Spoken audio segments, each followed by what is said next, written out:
The Nord Stream investigation threatens to throw that all into a tizzy, because if the Swedes actually do come out and provide the proof that everyone seems in Europe to know that the Swedes have, then all of a sudden everybody has to make some very specific decisions. And even if the Europeans don't do it, with that evidence out there, the Americans, under existing law, really don't have much of a choice. And then the Americans will have to stop trading with any country that is still trading with the Russians. And in that sort of circumstance, the entire European economic and social model goes away in a very, very short period of time. This is one of those situations where the truth will not set you free, but the truth appears to be about to come out. We're going to have a series come out this week on issues that have come out of the Ukraine war in terms of economics and strategy and everything else. We're going to start with something that the Swedish government started announcing this past Friday, when they started releasing bits and pieces from the forensic work that they have done on the Nord Stream bombing. Now, Nord Stream is a natural gas pipeline that goes under the Baltic Sea from the Russian mainland to the German coast. And when it was operating, it was providing the German economy with 40% of their natural gas usage. And without it, we are talking about the beginning of the end of Germany as an industrial power. More on that later in this series. But the new news is that the Swedes have identified the type of explosive, and they've actually gotten samples from within the pipeline, which means that they've got their nose so far deep into where the evidence would be that they know exactly who did it and how. For weeks, Sweden has been unofficially pointing the finger at Russia. Sweden has by far the most capable navy on the Baltic Sea. Sweden has by far the most advanced sonar and forensic capability in the area.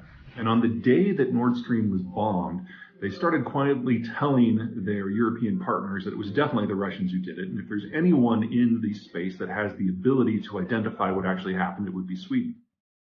However, they have not made their findings official in any possible way until now. And the question is, what has changed? And the question is, why have they not? Unfortunately for the Europeans, the answer is pretty simple to the second question. If they admit that the Russians are deliberately destroying critical European infrastructure, then that requires action. It, in the parlance of the United States, makes Russia a state sponsor of terrorism. And countries that kind of fall into that category, you don't trade with. And this, at least at this moment, has not been an option for the Europeans at all.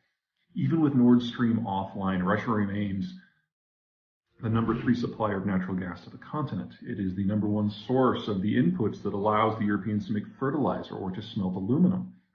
This is the raw material that goes into their steel. This is the raw material that goes into their copper. This is the raw material that goes into the European semiconductor sector. This is timber. You remove all of that from the European system, and there is no way you don't have something that is at least as bad as the 2007 to 2013 financial crisis in the Europe space. This is the kind of thing that would trigger a recession that it's very possible that the Europeans wouldn't recover from, because we are well past the point where Europe was a net consumer of goods. Europe has aged. The demographics of the continent are sharply terminal, and it has far more people in their 60s than their 50s, than their 40s, than their 30s.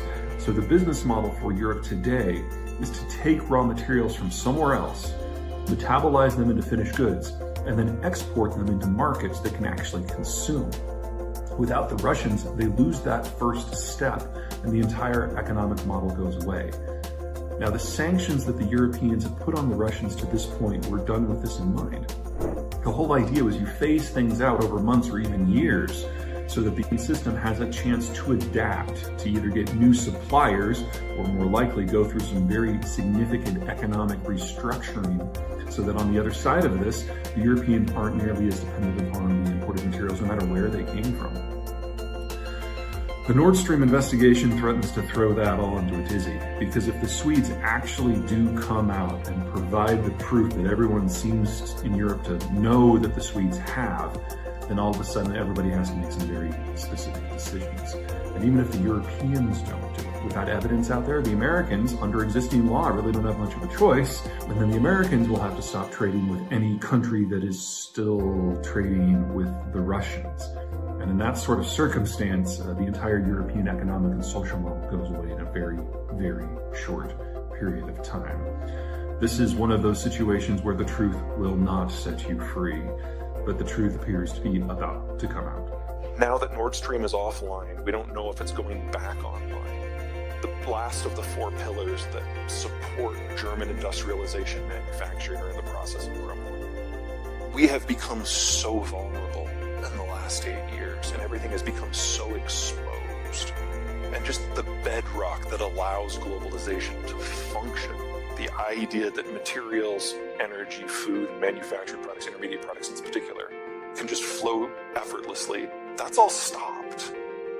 And when I look at a country with a terminal demography who has no control over its energy or its machine inputs, it does not take much of a breath to knock that over. And I think we're going to see in very real time, in just the next 3 months, just how bad this could get for Germany very quickly. And if we've got Germany and China in a degree of economic duress at more or less the same time, but for different reasons, I don't see how we pull out of this. I would love to be wrong. I would love for there to be a transition period where we have a chance to plan. But everything has gone so far with no mitigation that I think we're well past the point of no return now. Either of these issues, from my point of view, are death blows, and having them both in roughly the same time frame is just really bad luck. I'd like to go back to something that Ian said about the Russians. I am not convinced that they're going to turn Nord Stream back on or not. I don't know. That's an internal Russian political move that it's entirely possible they haven't made the decision on. I am far more convinced that even if you put Nord Stream to the side for the moment, all of the pipes that traverse Belarus and Ukraine are ones that are probably not long for this world. It's difficult for me to see a Ukraine that believes it's losing the war to allow those to continue to operate. And I think one way or another, we're going to be seeing Russian energy fall off the market for a significant period of time. And by significant, I mean decades. The last time the Russians, for whatever reason, had to shut in their oil, it was 1992, because their exports, their raw production was fine, but their internal market collapsed, so industrial demand went away. And that meant you had wells shut in the permafrost. And when that happened, the wells become damaged, and you get frost and water expansion damage up and down the pipes and in the wellheads themselves, and eventually you have to rebuild most of the system. That took them 30 years last time. So Nord Stream is like the issue of the moment, like literally right now, this moment.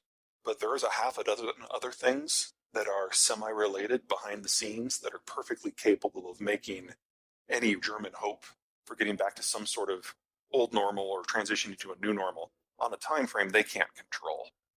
And in that sort of environment, I am very concerned about what happens with German manufacturing. And I'm even more concerned about what that means for Germany's position within the Western world. Because it feels to me like the Russians are presenting the Germans with a simple choice. We can keep the lights on for you, but that means you're out of the coalition that is supporting Ukraine, and that means the logistics that you have that is supporting Ukraine are no longer in play. Or you can do this without us, and good luck with